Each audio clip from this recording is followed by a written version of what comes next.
Long ago, in a peaceful Yoruba village called Ayedun, surrounded by thick forests and windy streams, the people lived in harmony and with nature and the spirits that gathered their land. The villagers were known for their craftsmanship, their songs, and the giant baobab tree that stood at the heart of the village square, said to be as old as the earth itself.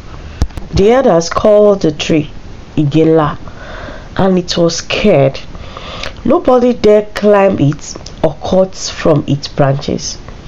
Every 5 years, during the Odun Igi festival, the villagers would gather beneath it, singing praise songs and offering yams, palm oil, and bitter kola to the spirits of their ancestors.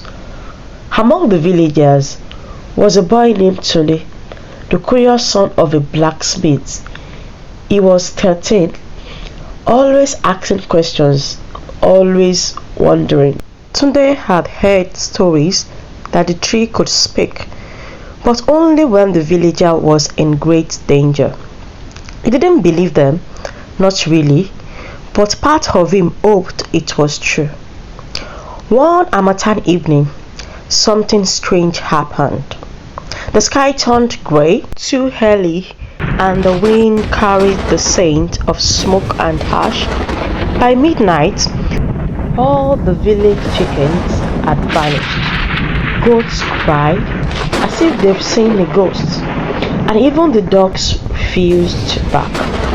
The next morning, the village awoke to find strange markings all over the ground, as though claws had raked the earth.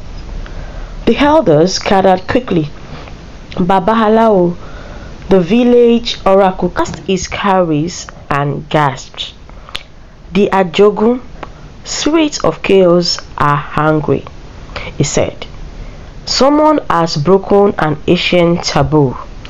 We must seek answers. That night, Tunde couldn't sleep. His mind raced. He had a secret. 3 days before, he had followed a glowing fly deep into the forest and plucked a strange fruit from a branch of the baobab tree, just to see if the stories were real. He hadn't told anyone, but feeling guilty, he snuck out and crept towards the tree. The tree was silent, light only by the moon. Tunde knelt before Igenla, shaking. I didn't mean to offend you, he whispered. Please forgive me. Suddenly, a deep voice rumbled from within the tree, like thunder rolling through the earth. Child of Hayedon, it said, you have stirred what you shouldn't be stirred, but your heart is pure.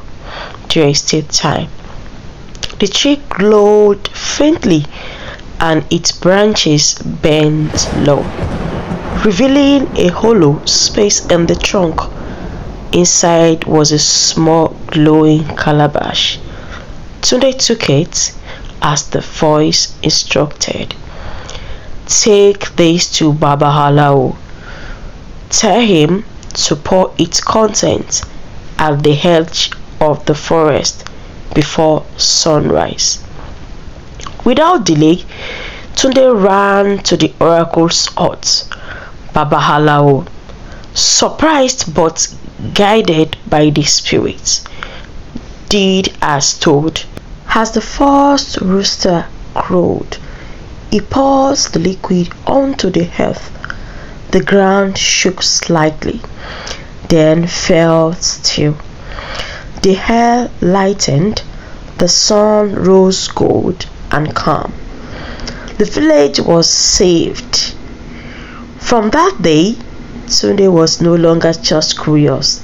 The elders called him Omo Iginla, which means the child of the great tree. Every year, during the Odun Igi festival, Tunde led the prayers beneath the baobab tree. Now, a symbol not just of mystery, but of protection, wisdom, and the powerful bond between the living and the spirit of the land. Do you also have someone or a child that is as curious as Tunde and doesn't believe things like this are real?